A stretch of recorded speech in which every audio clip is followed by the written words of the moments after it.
4 News at 5. Right now, there are more than 9,000 of them at work in 69 countries with at least 15 million procedures to their credit.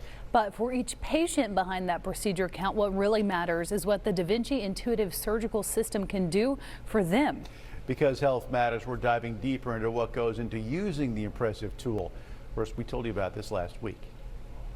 You may recall Hunter James Gilbertson turned to Da Vinci after a struggle to get his first 10-point onto his side-by-side revealed he had a serious problem with his heart, atrial fibrillation, AFib.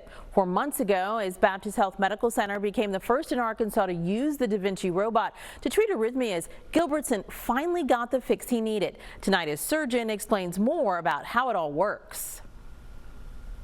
So you feel this abnormal sensation of your heartbeat instead of being very regular. It's, it's like improv jazz. It's like very unpredictable. And so that is why it's bad. Dr. Pouya Hemmati describing the unpredictability patients like James Gilbertson couldn't live with. The Da Vinci procedure not intended to do something entirely different than the heart ablation Gilbertson had done before, just doing it better.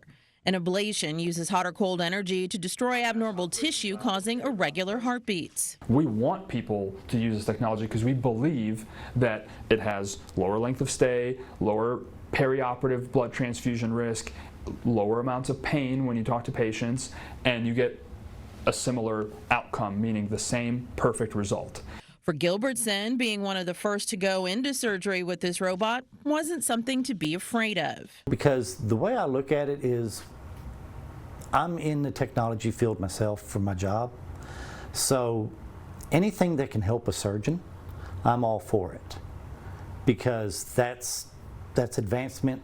Usually it means quicker recovery time. And Dr. Hemmati says for other patients like Gilbertson, being considered for a surgical suite date with Da Vinci may lead to even greater healing than originally thought. About a third of the patients that get sent for this minimally invasive isolated arrhythmia operation, ideally done in a minimally invasive fashion, which I do robotically, end up getting open heart surgery because in the process we find out that they have other cardiac problems that need to be addressed and actually are more life-threatening than their AFib. And I think it could be, a signal, a canary in the coal mine that needs to be worked up, because I've had patients who have gotten sent for AFib only, and in the process of working them up for this robotic convergent operation, we've diagnosed them with severe valvular regurgitation, with hypertrophic obstructive cardiomyopathy, with coronary artery disease that's severe and needs treatment.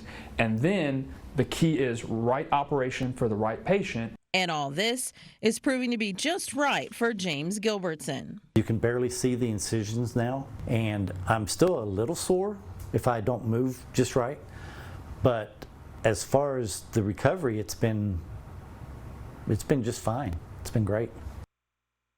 Dr. Hemmati trained extensively at the Mayo Clinic to be able to bring the Da Vinci robot as well as the tandem two-surgeon approach to the natural state, another first for Central Arkansas. It took 2 years to accomplish, but it's here. Back to you.